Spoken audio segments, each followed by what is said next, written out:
નમસ્તે મિત્રો.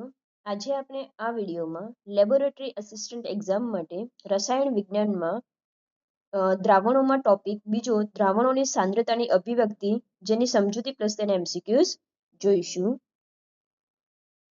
જેમાં શરૂઆત કરીએ. સૌથી પહેલા છે દ્રાવણની સાંદ્રતાની અભિવ્યક્તિ એટલે શું? તો દ્રાવણનું સંઘટન તેની સાંદ્રતા અભિવ્યક્ત કરીને વર્ણવી શકાય છે. સાંદ્રતાને ગુણાત્મક અથવા જથ્થાત્મક રીતે અભિવ્યક્ત કરી શકાય છે. ઉદાહરણ તરીકે ગુણાત્મક રીતે આપણે કહી શકીએ કે દ્રાવણ મંદ એટલે કે સાપેક્ષ રીતે દ્રવ્યનો ઘણો ઓછો જથ્થો અથવા સાંદ્ર એટલે કે સાપેક્ષ રીતે દ્રાવણનો ઘણો વધારે જથ્થો છે. પરંતુ વાસ્તવિક જીવનમાં આ પ્રકારનું વર્ણન ઘણા બધા ગૂંચવણો ઊભા કરે અને તેથી એ જરૂરી છે કે દ્રાવણની સાંદ્રતા જથ્થાત્મક રીતે દર્શાવી શકાય. જેમાં જોઈએ દ્રાવણની સાંદ્રતા જથ્થાત્મક રીતે વર્ણવી શકીએ તે માટે ઘણી રીતો છે. જેમાં સૌથી પહેલી રીત છે દળ ટકાવારી.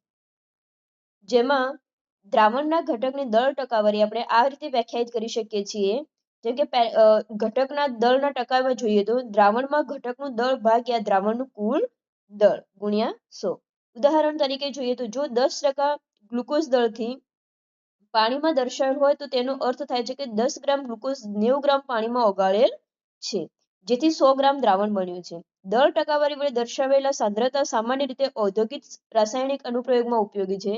ઉદાહરણ તરીકે બજારો બ્લીચિંગ દ્રાવણ 3.62 દળ ટકા સોડિયમ હાઇપોક્લોરાઇટ પાણીમાં ધરાવે છે. પછી જોઈએ કદથી ટકાવારી. કદ ટકાવારી આ પ્રમાણે વ્યાખ્યાયિત કરી શકાય છે. ઘટકના કદના ટકા બરાબર ઘટકનું કદ ભાગ્યા દ્રાવણનું કુલ કદ ગુણ્યા 100. આમાં પણ આપણે ઉદાહરણ જોઈ લઈએ તો જેમ કે પાણીમાં 10% ઇથેનોલના દ્રાવણનો અર્થ થાય છે કે 10 ml ઇથેનોલ પાણીમાં ઓગાળવામાં આવેલ છે, જેથી દ્રાવણનું કદ કુલ 100 ml થાય છે. એના પછી જોઈએ આપણે દળથી કદ ટકાવારી. અન્ય એક એકમ જે સામાન્ય રીતે ઔષધિ અને ઔષધિ નિર્માણ વિજ્ઞાનમાં વપરાય છે, જે દળથી કદ ટકાવારી છે, તે 100 ml દ્રાવણમાં ઓગાળેલ દ્રાવ્યનું દળ છે. પછી જોઈએ પાર્ટ્સ પર મિલિયન. જ્યારે દ્રાવ્ય અતિ અલ્પ મીન્સ કે ટ્રેસ જથ્થામાં હોય ત્યારે તેની સાંદ્રતા પાર્ટ્સ પર મિલિયન મીન્સ કે ppm માં દર્શાવવી વધુ અનુકૂળ રહે છે અને તેને આ પ્રમાણે વ્યાખ્યાયિત કરી શકાય છે. જો પાર્ટ્સ પર મિલિયન બરાબર ઘટકના પાર્ટ્સની સંખ્યા ભાગ્યા દ્રાવણમાંના બધા જ ઘટકોના પાર્ટ્સની કુલ સંખ્યા ગુણ્યા 10⁶. એના પછી જોઈએ આપણે મોલ અંશ જોઈ લઈએ. મોલ અંશ માટે સામાન્ય રીતે વપરાતી સંજ્ઞા x છે અને x ની જમણી બાજુ દર્શાવતો પાદાક્ષર ઘટક સૂચવે છે. તેને આપણે આ પ્રમાણે વ્યાખ્યાયિત કરી શકીએ છીએ કે ઘટકનો મોલ અંશ બરાબર ઘટકના મોલની સંખ્યા ભાગ્યા બધા જ ઘટકોના મોલની કુલ સંખ્યા. જેમ કે જોઈએ ઉદાહરણ પણ આપ્યું છે કે એક દ્વિઅંગી મિશ્રણમાં જો a ની મોલની સંખ્યા અને b ની મોલની સંખ્યા અનુક્રમે Na અને Nb હોય તો a નો મોલ અંશ કેટલો થશે? તો જુઓ XA બરાબર Na ભાગ્યા Na વત્તા Nb. આવી રીતે આપણે આને દર્શાવી શકીએ છીએ. અને બીજું એ પણ યાદ રાખજો કે દ્રાવણમાંના બધા જ મોલ અંશનો સરવાળો હંમેશા 1 થાય છે. એના પછી જોઈએ આપણે મોલારિટી. મોલારિટી જેને કેપિટલ M વડે દર્શાવવામાં આવે છે ને મોલારિટી દ્રાવ્યના મોલની સંખ્યા જે 1 લિટર દ્રાવણમાં ઓગાળેલ છે તે પ્રમાણે વ્યાખ્યાયિત કરી શકાય છે. જો મોલારિટી બરાબર થશે દ્રાવ્યના મોલ ભાગ્યા દ્રાવણનું કદ લીટરમાં. એના પછીનો પ્રશ્ન જોઈએ મોલાલિટી. મોલાલિટી આપણે સ્મોલ m વડે વ્યાખ્યાયિત કરી શકાય છે. તે દ્રાવ્યના મોલની સંખ્યા જે 1 કિલોગ્રામ દ્રાવકમાં ઓગાળેલ છે તેને આ રીતે અભિવ્યક્ત કરી શકાય છે. જેમ કે જો અહીંયા મોલાલિટી મીન્સ કે સ્મોલ m બરાબર દ્રાવ્યના મોલ ભાગ્યા દ્રાવકનું દળ કેજીમાં મીન્સ કે કિલોગ્રામમાં.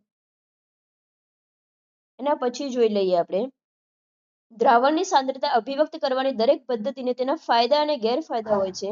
જેમ કે દળ ટકા, ppm, મોલ અંશ અને મોલાલિટી તાપમાનથી સ્વતંત્ર છે, જ્યારે મોલારિટી તાપમાન પર આધારિત પરિબળ છે. આનું કારણ એ છે કે કદ તાપમાન પર આધાર રાખે છે પરંતુ દળ રાખતું નથી. હવે આપણે આના MCQs જોઈએ. જેમાં સૌથી પહેલો પ્રશ્ન છે નીચેનામાંથી કયો સાંદ્રતાનો એકમ તાપમાન પર આધારિત નથી? જો આપણે હમણાં છેલ્લા જોઈ ગયા જેમાં પહેલું ઓપ્શન છે મોલારિટી, બીજું છે નોર્માલિટી, ત્રીજું છે મોલાલિટી અને ચોથું છે પર્સન્ટેજ વેઇટ ભાગ્યા વોલ્યુમ. તો અહીંયા જવાબ આવશે મોલાલિટી. મોલાલિટીને આપણે સ્મોલ m વડે દર્શાવીએ છીએ, જ્યારે મોલારિટીને કેપિટલ M વડે. એના પછી બીજો પ્રશ્ન જોઈએ. 1 લિટર દ્રાવણમાં ઓગાળેલા દ્રાવ્યના મોલની સંખ્યાને શું કહેવાય છે? પહેલું છે મોલાલિટી, બીજું છે મોલારિટી, ત્રીજો ઓપ્શન છે મોલ અંશ અને ચોથું છે નોર્માલિટી. તો જવાબ આવશે અહીંયા બી, મોલારિટી. એના પછીનો પ્રશ્ન જોઈએ. મોલાલિટીનો એકમ કયો છે? પહેલું છે મોલ ભાગ્યા લિટર, બીજું છે મોલ ભાગ્યા કિલોગ્રામ, ત્રીજું છે ગ્રામ ભાગ્યા લિટર અને ચોથું છે એકમ રહિત. તો જવાબ આવશે અહીંયા બી, મોલ ભાગ્યા કેજી. એના પછીનો પ્રશ્ન જોઈએ. મોલ અંશનો કુલ સરવાળો હંમેશા કેટલો હોય છે? તો જવાબ આવશે પહેલું છે 0, બીજું છે 1, ત્રીજું છે 100 અને ચોથું છે અનંત. તો જવાબ આવશે અહીંયા 1. આપણે હમણાં જોઈ ગયા કે મોલ અંશનો કુલ સરવાળો હંમેશા 1 થાય છે. એના પછીનો પ્રશ્ન જોઈએ. પાર્ટ્સ પર મિલિયન સાંદ્રતા ક્યારે વપરાય છે? મીન્સ કે ppm સાંદ્રતા ક્યારે વપરાય છે? તો પહેલું છે જ્યારે દ્રાવ્ય ખૂબ જ ઓછી માત્રામાં હોય, બીજું ઓપ્શન છે જ્યારે દ્રાવ્ય ખૂબ જ વધુ માત્રામાં હોય, ત્રીજું છે સંતૃપ્ત દ્રાવણ માટે અને ચોથું છે એકપર્ણને. તો જવાબ આવશે અહીંયા એ, જ્યારે દ્રાવ્ય ખૂબ જ ઓછી માત્રામાં હોય. એના પછીનો પ્રશ્ન જોઈએ. તાપમાન વધારતા મોલારિટીમાં શું ફેરફાર થાય છે? પહેલું છે મોલારિટી વધે છે, બીજું ઘટે છે, ત્રીજું ઓપ્શન અચલ રહે છે અને ચોથું છે અનિશ્ચિત. જવાબ આવશે અહીંયા બી, ઘટે છે, કારણ કે કદ તેનું વધે છે, એટલે શું થશે? તેની મોલારિટી ઘટશે. એના પછીનો પ્રશ્ન જોઈએ. 10% વેઇટ ભાગ્યા વેઇટ NaOH ના દ્રાવણનો અર્થ શું થશે? પહેલું છે 10 ગ્રામ NaOH વત્તા 100 ગ્રામ પાણી, બીજું 10 ગ્રામ NaOH વત્તા 90 ગ્રામ પાણી, ત્રીજું છે 10 ગ્રામ NaOH વત્તા 100 ml પાણી અને ચોથું છે 10 ગ્રામ NaOH વત્તા 1000 ગ્રામ પાણી. તો જવાબ આવશે બી, અહીંયા 10 ગ્રામ NaOH વત્તા 90 ગ્રામ પાણી. એના પછીનો પ્રશ્ન જોઈએ. મોલારિટી મીન્સ કે કેપિટલ M શોધવાનું સૂત્ર કયું છે? તો પહેલું છે, જો અહીંયા ઓપ્શન આપી દીધેલા છે. પહેલો કેપિટલ M બરાબર વેઇટ ગુણ્યા 1000 ભાગ્યા મોલેક્યુલર વેઇટ ગુણ્યા વોલ્યુમ. તો જો અહીંયા જવાબ આવશે, સાચો જવાબ આવશે અહીંયા ડી. એ ઓપ્શન એ અને સી માં આપેલા છે બંને સૂત્રો સાચા છે. એના પછીનો પ્રશ્ન જોઈએ. શુદ્ધ પાણીની મોલારિટી કેટલી હોય છે? પહેલું છે 18 m, બીજું છે 55.55 m, ત્રીજું છે 1 m અને ચોથું છે 0 m. તો જવાબ આવશે બી, અહીંયા 55.55 m. એના પછીનો પ્રશ્ન જોઈએ. નોર્માલિટી અને મોલારિટી વચ્ચેનો સંબંધ શું છે? પહેલું છે n બરાબર m ગુણ્યા n ફેક્ટર, બીજું છે m બરાબર n ગુણ્યા n ફેક્ટર, ત્રીજું છે n બરાબર n ભાગ્યા n ફેક્ટર અને ચોથું છે n બરાબર m વત્તા n ફેક્ટર. તો જવાબ આવશે અહીંયા પહેલું ઓપ્શન n બરાબર m ગુણ્યા n ફેક્ટર. એના પછીનો પ્રશ્ન જોઈએ. નીચેનામાંથી કયો એકમ પરિમાણ રહિત મીન્સ કે ડાયમેન્શનલ લેસ છે? પહેલું છે મોલારિટી, બીજું છે મોલ અંશ, ત્રીજું ઓપ્શન છે મોલાલિટી અને ચોથું છે નોર્માલિટી. તો જવાબ આવશે અહીંયા બી, મોલ અંશ, જે ડાયમેન્શનલ લેસ છે, મીન્સ કે જે પરિમાણ રહિત એકમ છે. એના પછીનો જોઈએ પ્રશ્ન. જો દ્રાવણનું કદ બમણું કરવામાં આવે તો મોલારિટી કેટલી થશે? જો દ્રાવણનું કદ બમણું કરવામાં આવે તો મોલારિટી કેટલી થશે? પહેલું છે બમણી, બીજું અડધી, ત્રીજું 4 ગણી અને ચોથું છે કોઈ ફેરફાર નહીં થાય. તો જવાબ આવશે અહીંયા બી, અડધી થશે. એના પછીનો પ્રશ્ન જોઈએ. પાણીમાં ખાંડ ઓગાળતા બનતું દ્રાવણ કયા પ્રકારનું છે? પહેલું પ્રવાહીમાં ઘન, બીજું પ્રવાહીમાં પ્રવાહી, ત્રીજું ઘનમાં પ્રવાહી, ચોથું ગેસમાં પ્રવાહી. તો જવાબ આવશે એ, અહીંયા પ્રવાહીમાં ઘન. એના પછીનો પ્રશ્ન જોઈએ. હેનરીનો નિયમ કોના માટે લાગુ પડે છે? પહેલું ઘન પ્રવાહી માટે, બીજું વાયુ પ્રવાહી માટે, ત્રીજું ઘન ઘન માટે અને ચોથું છે પ્રવાહી માટે. તો જવાબ આવશે બી, અહીંયા વાયુ પ્રવાહી માટે. એના પછીનો પ્રશ્ન જોઈએ. મોલાલિટી માટે કયું વિધાન સાચું છે? પહેલું તે તાપમાન સાથે બદલાય છે, બીજું તે દ્રાવકના દળ પર આધારિત છે, ત્રીજું તે દ્રાવણના કદ પર આધારિત છે અને ચોથું તેનો એકમ મોલ ભાગ્યા લિટર છે. તો જવાબ આવશે બી, અહીંયા તે દ્રાવકના કદ પર દ્રાવકના દળ પર આધારિત છે. મોલાલિટીમાં આવશે અહીંયા કે તે દ્રાવકના દળ પર આધારિત છે. એના પછીનો પ્રશ્ન જોઈએ. દ્રાવકનું વજન 500 ગ્રામ અને તેમાં 0.5 મોલ દ્રાવ્ય ઓગાળેલો હોય તો તેની સાંદ્રતા દ્રાવણની મોલાલિટી કેટલી થાય? તો જવાબ આવશે અહીંયા એ, 1 m થશે. એના પછીનો પ્રશ્ન જોઈએ, સલ્ફ્યુરિક એસિડ મીન્સ કે H2SO4 ના 1 મોલર દ્રાવણની નોર્માલિટી કેટલી થાય?